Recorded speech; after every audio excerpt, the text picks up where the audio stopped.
ताला अलैह अल्लाह रब्बुल इज़्ज़त के ऐसे बरगज़ीदा बंदे हैं कि जिनके बारे में हम आग बन करके ये कह सकते हैं कि वो पैदाइशी वली है।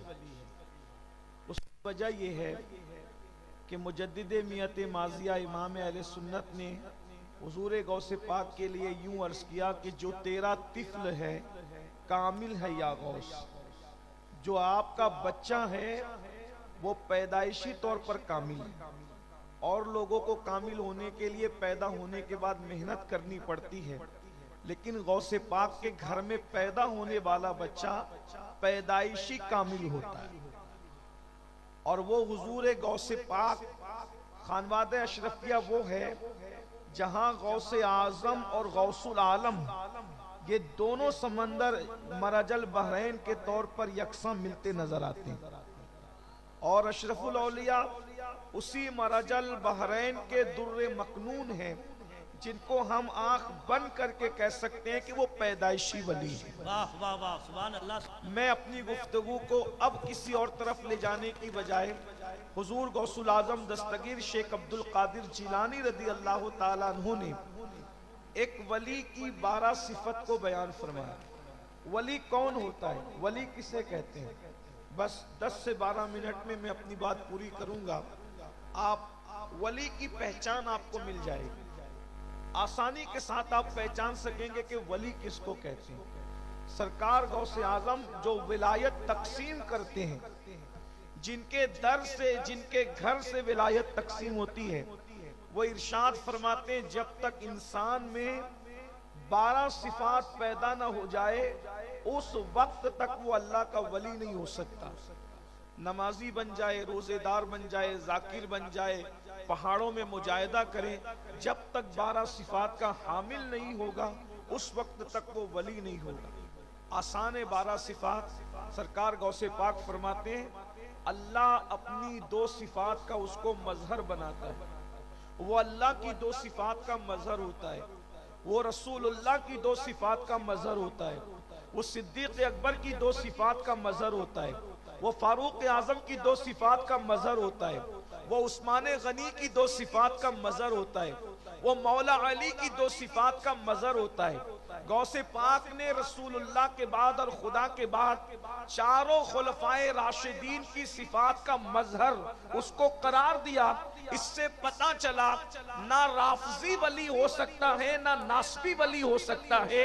विलायत अगर कहीं होगी तो सिर्फ और सिर्फ पीवर अहले सुन्नत व जमात के पास होगी।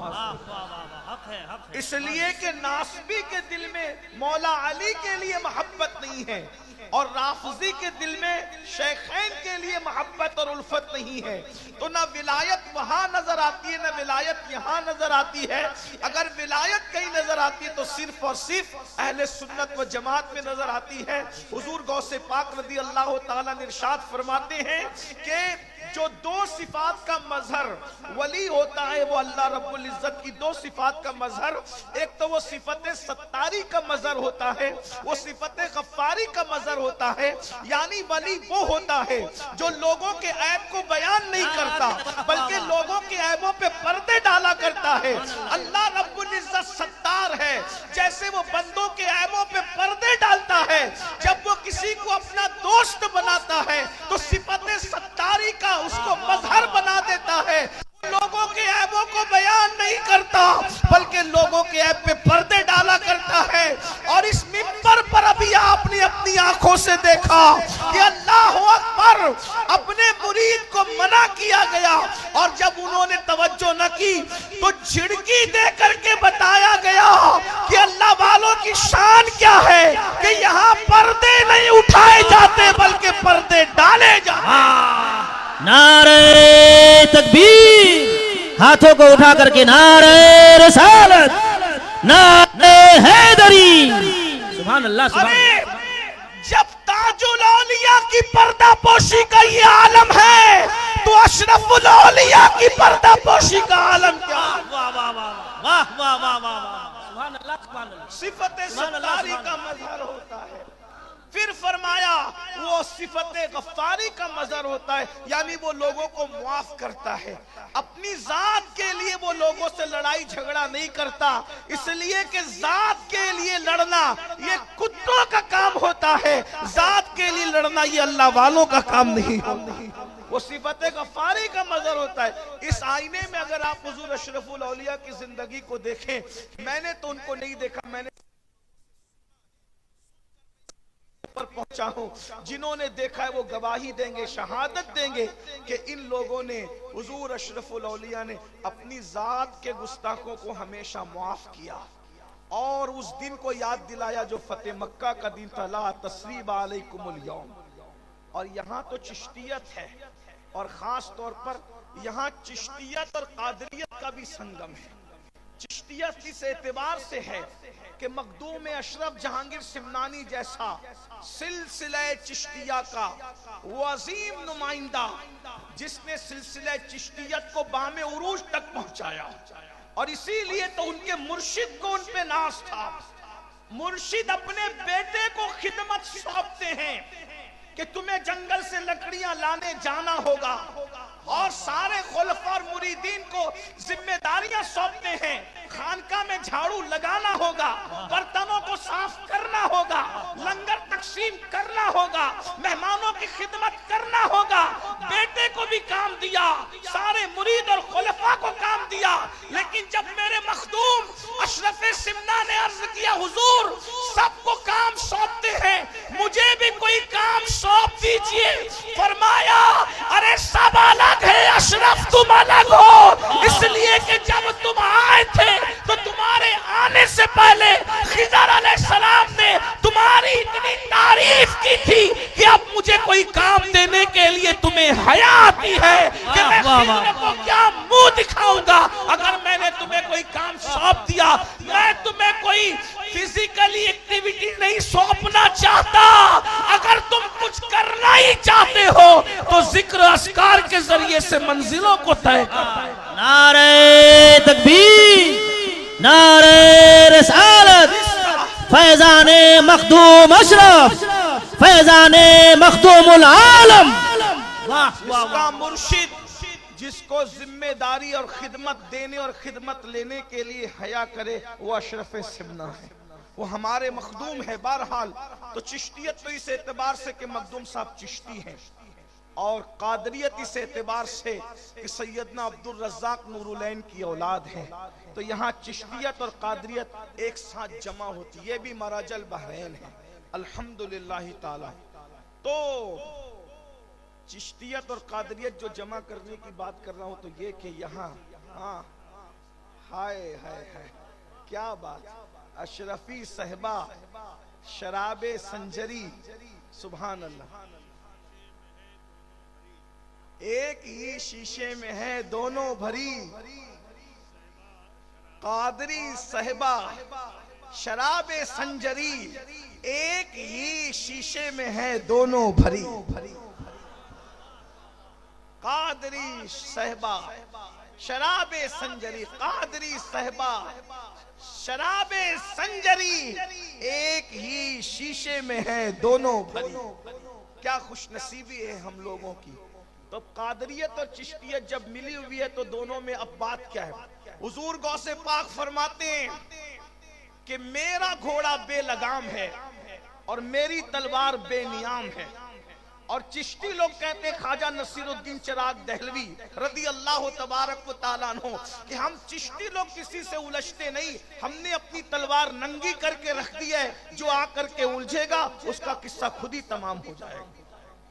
लेकिन ये अल्लाह वाले अपनी जात के लिए किसी से नहीं लड़ते, ये अपनी जात के दुश्मनों को माफ करते, सिफते गफ्फारी का मजहर होते हैं, अपनी जात के लिए नहीं लड़ते। बल्कि सरकार बाबा फरीदुद्दीन गंजे शकर रदी अल्लाह ताला तो यहाँ तक फरमाते हैं कि भाई हम सूफी लोग हैं, अल्लाह वाले लोग हैं, हमारे सामने कैंची की बात ना किया करो, बल्कि सुई धागे की बात किया करो, क्योंकि कैंची एक को दो कर दिया करती है और सुई धागा एक को दो को एक कर दिया करता है।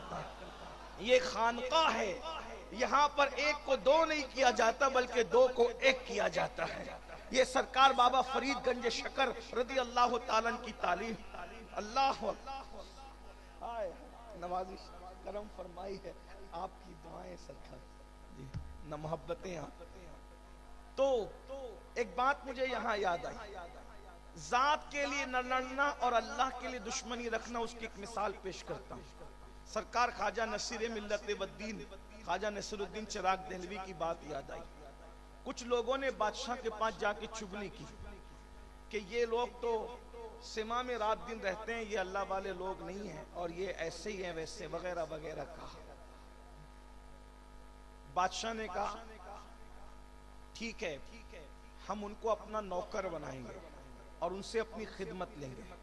सरकार नसीरुद्दीन चिराग देहलवी के पास नुमाइंदा भेजा और नुमाइंदा भेजने के बाद कहा कि आपको बादशाह की कोई ना कोई नौकरी कबूल करनी पड़ेगी।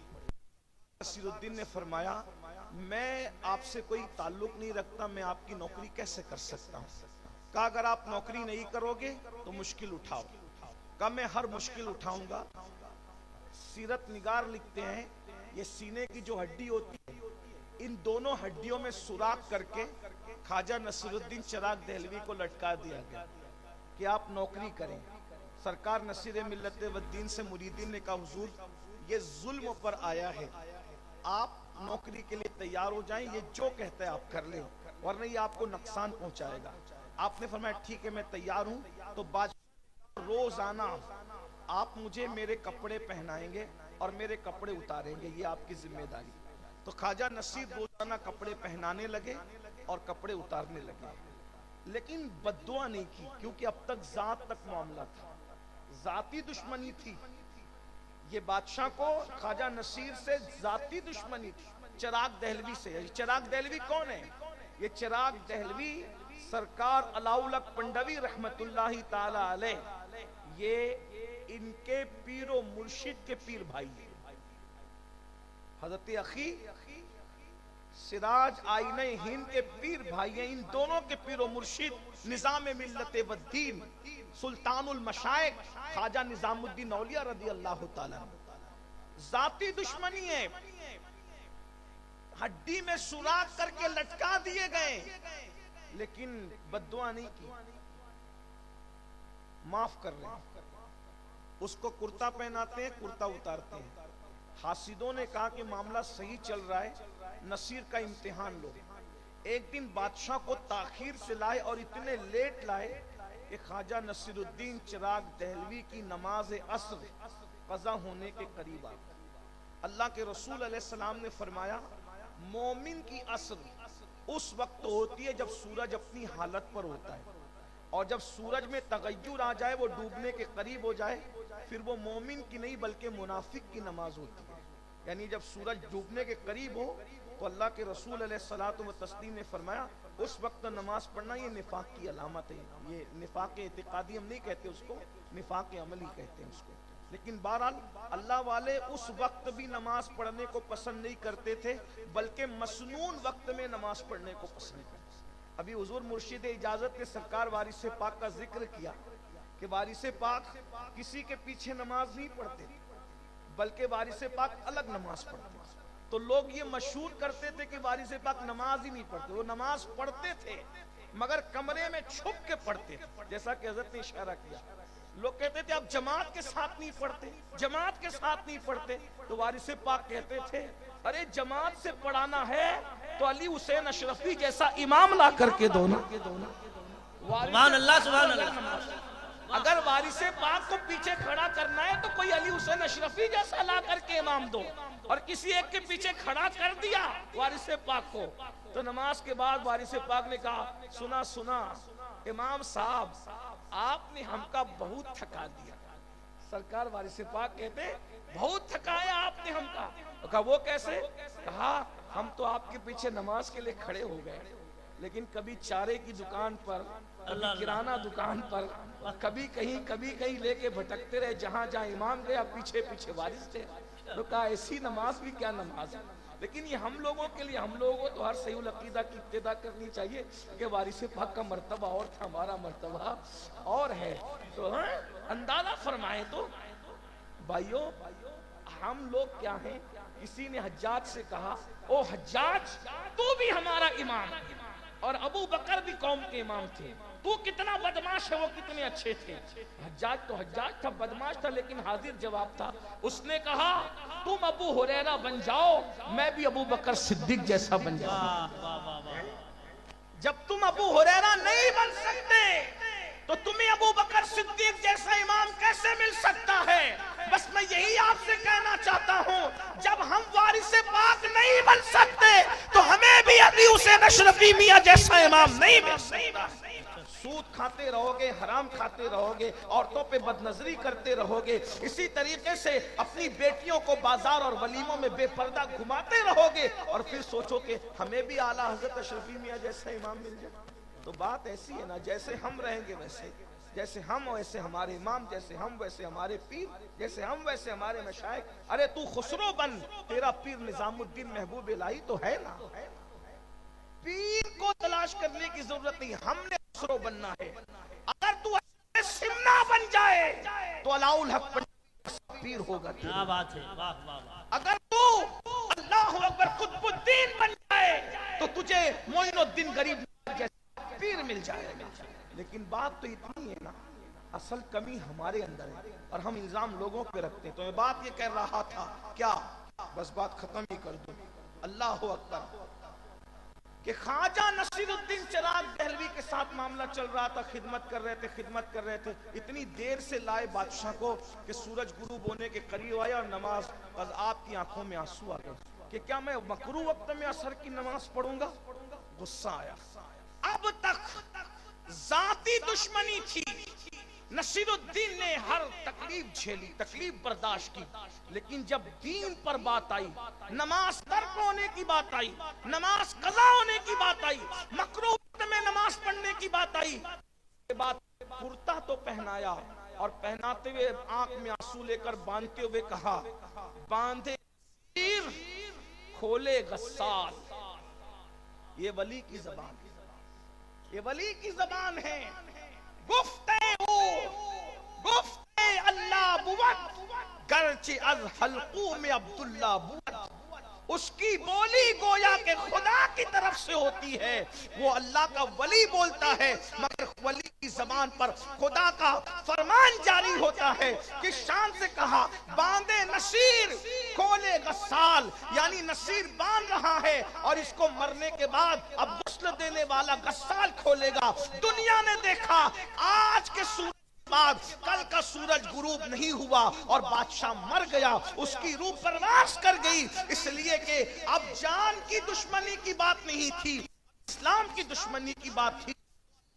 वो होता है जो सिफत सत्तारी और सिफत गफ्फारी का मजर होता है, वो ना ऐब खोलता है और ना जाती दुश्मनी करने वालों से बदला लेता है।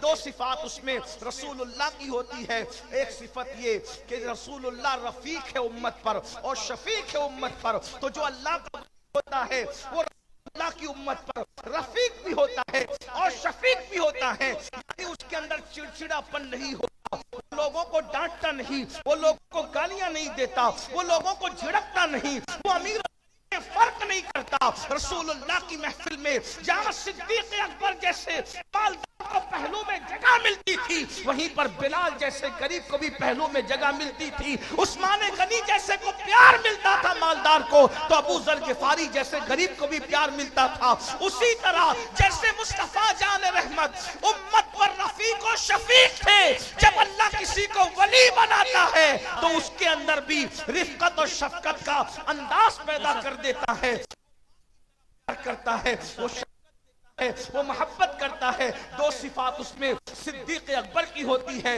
वो सादिक होता है, वो मुसद्दिक होता है, यानी कि वो सच बोलता है और सच की तस्दीक करता है। और दो सिफत फारूक आजम की होती है, वो अम्र बिल मारूफ करता है, नहीं अनिल मुनकर करता है। अम्र मारूफ का मतलब ये है वो नेकी का हुक्म देता है और बुरी बातों से मना करता है। उसके सामने जब कोई बुरा काम किया जाए वो बेचैन हो जाता है, वो बुराई को रोक देता है। अम्र बिल मारूफ और नहीं अनिल मुनकर, नेकी का हुक्म देना, बुरी बात से मना करना, ये अल्लाह के वली की पहचान है। दो सिफात उसमें उस्मान गनी होती है, एक तो वो दीन को सखावत करता है, रात को इबादत होता बल्कि वली लुटाने वाला होता है। हमने हर वली को लूटते नहीं बल्कि लुटाते देखा है। अरे जमीन के ऊपर रहते हैं तो भी उनके नाम पर लोग पलते हैं और जमीन के अंदर चले जाते हैं तो भी उनके लंगर पर हजारों का गुजारा होता नजर आता है। उस्मान गनी की दो सिफात होती है कि वो दिन का सखी होता है, रात का आबिद होता है, और दो सिफात उसमें मौला अली की होती है, वो ये कि वो जाहिल नहीं होता बल्कि वो आलिम होता है और वो बहादुर और शुजा होता है। मौला अली कैसे बहादुर थे, कभी दीवार हिलती है, कभी दर कांप जाता है, अली का नाम सुनकर अब भी खैबर कांप जाता है। पूरी जिंदगी कभी अली के सिपर को कोई गिरा ना सका, लेकिन मरहब ने ऐसा वार किया कि मौला अली की सिपर गिरा दी। एक दिन अली की सिपर गिर गई, अली ने सजा क्या दी कि उसने खैबर के दरवाजे को तोड़कर अपनी सिपर बना करके बताया, अली से सिपर छीनोगे तो तुम्हारा दरवाजा तोड़ करके सिपर बनाई जाएगी। और उसके बाद जब उखाड़ करके फेंक दिया, 70 लोग मिलकर भी उठा न सके। वाह वाह वाह वाह वाह वाह वाह। फरमाया दो सिफात उसमें मौला अली की होती है, वो बहादुर होता है और वो आलिम होता है। अब ये 12 सिफात अगर आपको किसी में देखना है तो दिमाग के दरीचों को खोलकर माजी के झरोके में झांक कर देखो तो आपको अशरफुल औलिया की तस्वीर उभरती हुई नजर आएगी। अस्सलामु अलैकुम व रहमतुल्लाह।